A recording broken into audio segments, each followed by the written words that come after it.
अरे, आ गए आप लोग। Anyways, welcome to सुपरग्रेड्स।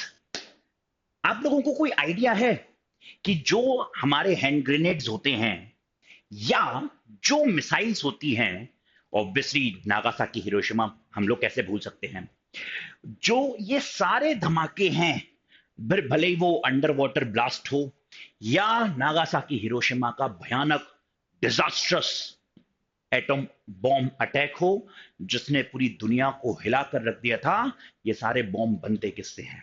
ये सब बनते हैं डाई नाइट्रोजन पेंटाऑक्साइड से, और उसका डिकम्पोजिशन जो होता है वो होता है फर्स्ट ऑर्डर रिएक्शन, जो हमारी आज की क्लास का टॉपिक होने वाला है। जी हाँ, N2O5 से बनता है बेटा 2,4,6 ट्राई नाइट्रोटोल्यूएन, उसको बनाने में यूज आता है। और डिकम्पोजिशन जो होता है N2O5 का वो फर्स्ट ऑर्डर रिएक्शन है। क्या होता है फर्स्ट ऑर्डर रिएक्शन, इसके बारे में जानना स्टार्ट करते हैं। अगर हम फर्स्ट ऑर्डर रिएक्शन की बात करें तो बेसिकली फर्स्ट ऑर्डर रिएक्शन जिसमें रेट ऑफ रिएक्शन जो है वो रिएक्टेंट के कंसंट्रेशन ऑफ रिएक्टेंट के पावर 1 पे डिपेंड करे। ठीक, अगर सिमिलरली हम बोलेंगे सेकेंड ऑर्डर, तो rate of reaction concentration of reactant के पावर 2 पे डिपेंड करेगा। अब पता है, मेन बात आप लोगों को ध्यान रखने वाली ये है कि इसके एग्जाम्पल्स कौन कौन से हो सकते हैं। तो अभी सबसे पहले हमने क्या बोला कि जितने भी अटैक हो रहे हैं, एटम बॉम्ब अटैक हो रहे हैं, न्यूक्लियर अटैक हो रहे हैं, वो सारे फर्स्ट ऑर्डर रिएक्शन है, यानी कि all the nuclear radioactive reactions are first order reaction. पहला एग्जांपल आप लोगों को अच्छे से याद हो गया। एक तो डिकम्पोजिशन ऑफ N2O5, अब आप भूलोगे नहीं। फिर आता है बेटा डिकम्पोजिशन ऑफ अमोनियम नाइट्राइट, मतलब NH4NO2 का भी डिकम्पोजिशन जो है वो एक फर्स्ट ऑर्डर रिएक्शन है। ऑब्वियसली बेटा डिकम्पोजिशन ऑफ हाइड्रोजन पेरोक्साइड भी आपका फर्स्ट ऑर्डर रिएक्शन है। फिर आपका ईथीन का हाइड्रोजनेशन करके जब हम ईथेन बनाते हैं, वो भी आपका फर्स्ट ऑर्डर रिएक्शन है। हमारे सिलेबस में बेटा इसका इंटीग्रेटेड इक्वेशन का डेरिवेशन भी हमारे सिलेबस में है। अच्छा, अब मैं आप लोगों को एक चीज बता दूं कि आपके आने वाले CUET 2025 में ऑल दो डेरिवेशंस तो नहीं ही आने वाले हैं, लेकिन बेटा उस डेरिवेशन के अंदर हो सकता है किसी भी एक स्टेप को ट्विस्ट करके वो आपसे उसी स्टेप पर क्वेश्चन पूछ ले। तो हमें इसके हर एक एक पार्ट को स्टडी करना बहुत ज्यादा जरूरी हो जाता है, क्योंकि हम ये समझ चुके हैं पिछले कुछ सालों के CUET पेपर में कि चीजें एकदम सर्टेन नहीं होती हैं। अब ध्यान देते हैं, मान लेते हैं हम कोई हमने रिएक्टेंट ले लिया और वो प्रोडक्ट बना रहा है। तो इनिशियली जब टाइम 0 था तो मैंने उसकी कंसंट्रेशन अगर स्मॉल a लेके रखी हुई है, तो बेटा रिएक्शन तो शुरू हुई नहीं है, मतलब प्रोडक्ट आपका कुछ भी नहीं बना। अब मान लो कुछ टाइम बीतने के बाद अगर प्रोडक्ट X बन गया, किस में से बना, इसमें से X बन गया, तो ये बचा कितना बेटा, A माइनस एक्स बचा। अब हम रेट ऑफ रिएक्शन को कैसे लिख सकते हैं, तो उसके दो तरीके हैं। एक रेट लॉ से लिखेंगे तो हो जाएगा बेटा R is equals to K concentration of A का पावर 1, या अगर हम बेटा इसको रेट ऑफ रिएक्शन के मेथड से लिखें तो हम लिख सकते हैं क्या, minus D concentration of A by dt। अब चलो बच्चों, इसी को ही दोनों रेट ऑफ रिएक्शन के मेथड हैं, दोनों को ही इक्वेट करके हम हमारी इंटीग्रेटेड इक्वेशन निकालने की कोशिश करेंगे। मतलब हमारा Ka बराबर हो जाएगा बेटा minus D A by D T के। अब मैं एक काम क्यों नहीं करूं, मैं ए टर्म्स एक साइड लेकर आ जाता हूं और टाइम को भेज देता हूं मैं के पास में, रेट कांस्टेंट के पास में, और जब मैं इंटीग्रेट करूंगा बेटा तो 0 से t टाइम पे a से a माइनस एक्स तक इंटीग्रेट हो जाएगा।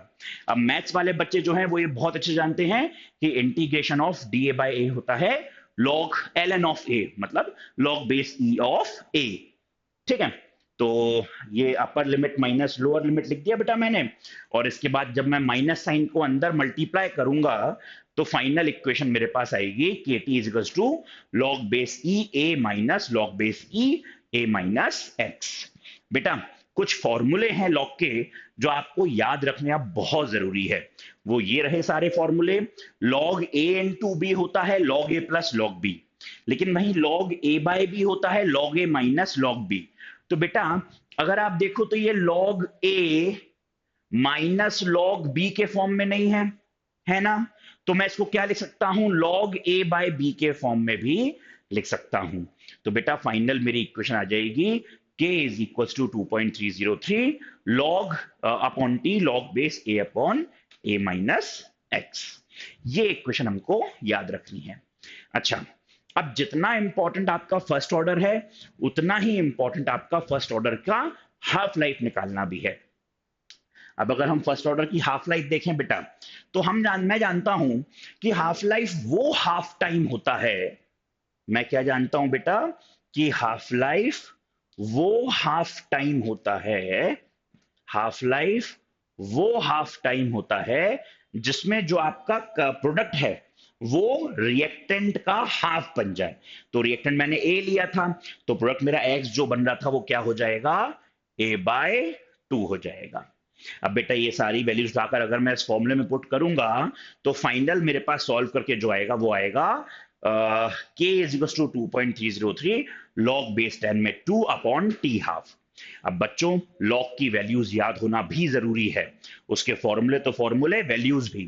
log 1 होता है 0, log 2 होता है 0.301, log 3 होता है 0.477, log 5 है बेटा 0.699, log 7 है 0.845, log 10 है 1।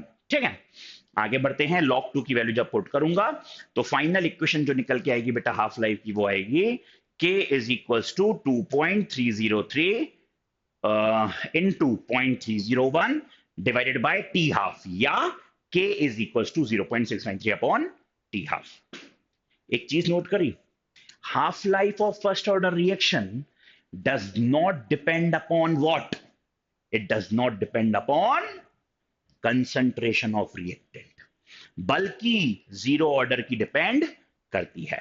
ठीक है, अब एक टॉपिक और है बेटा, मॉलिक्यूलरिटी ऑफ रिएक्शन। तो मॉलिक्यूलरिटी ऑफ रिएक्शन पता है क्या होता है? कितने नंबर ऑफ मॉलिक्यूल्स रिएक्ट कर रहे हैं एक पर्टिकुलर रिएक्शन में। ठीक है, से for example twice of H2O2 बनाता है twice of H2O plus O2। अब बच्चों गलती से भी ओवरऑल रिएक्शन देखकर इसको बाय मॉलिक्यूलर मत बोलना। हमने अभी पढ़ा था, एग्जांपल याद करो, decomposition of H2O2 is a first order reaction। ठीक है, इसका मैकेनिज्म पता होना जरूरी है। ये ट्वाइस ऑफ H2O2 एक बैलेंस्ड ओवरऑल रिएक्शन दी हुई है। किस तरह से होता है, पहले H2O2 टूटता है H2O में और ऑक्सीजन बाहर करेगा, वैसे ही से दूसरा मॉलिक्यूल भी सेम होगा, और ये जो ऑक्सीजन बाहर हुआ है ये आपस में रिएक्ट करके O2 बना लेगा।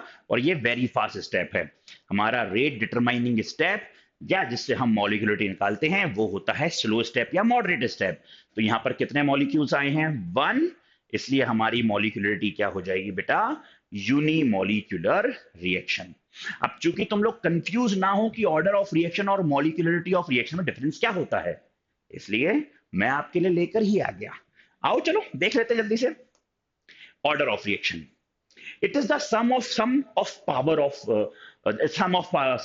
of stoichiometric coefficient raised to the power of their concentration.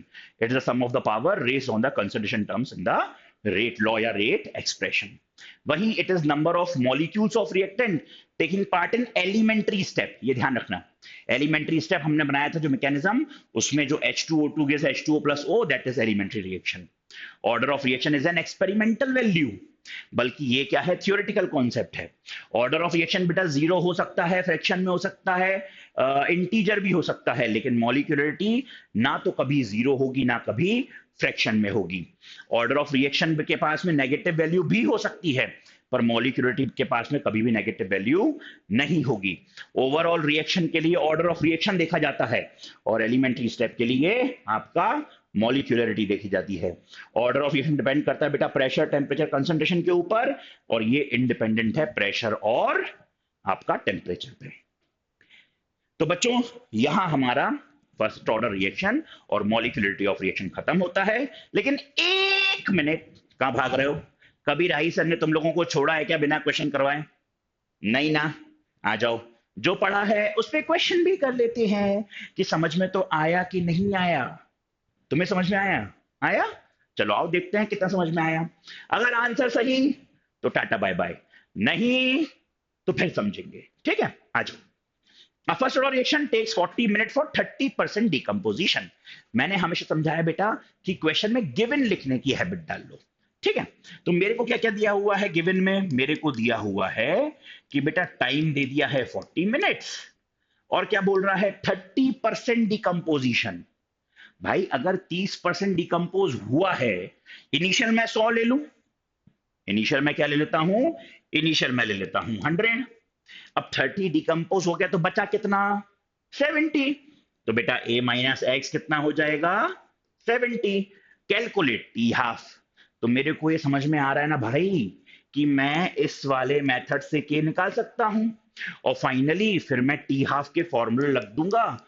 T half is equal to 0.693 upon K. इससे नहीं आ जाएगा मेरा हाफ लाइफ? चलो जल्दी से निकालते हैं बेटा। तो यहां पे फॉर्मूला लिखेंगे K is equal to 2.303 upon T. T हमें दिया हुआ है 40 log of A upon A minus X. जहां पर बेटा मेरे को ए कितना दिया हुआ था, ए मैंने 100 मान लिया है, और ए माइनस एक्स है मेरा 70, है ना। तो बेटा log 10 माइनस log 7 कर लेते हैं। log 10 होता है 1 माइनस log 7 होता है 0.845, मतलब ये आएगा बेटा 0.155। तो ये हो जाएगा k is equal to 2.303 divided by 40 into 0.155। इसकी वैल्यू उठाकर जब आप यहां पे रखोगे तो बेटा जी ये आ जाएगा आपका इंटू 40 डिवाइडेड बाय 2.303 इंटू 0.155। जब आप इसको सॉल्व करोगे बेटा तो पूरा आ जाएगा आपका 77.7 मिनट्स। ऐसे निकालते हैं, सिंपल सी चीज है बेटा, ठीक है। तो thank you so much for watching this video. I hope आप लोगों को समझ में आया हो, समझ में आ गया है तो प्लीज एक काम कर दीजिए, जल्दी से इस वीडियो को लाइक कर दीजिए, चैनल सब्सक्राइब कर दीजिए, और वो बेल आइकन दबाना मत भूलिएगा, क्योंकि अगला वीडियो मिस नहीं करना है। See you in the next video, till then good bye.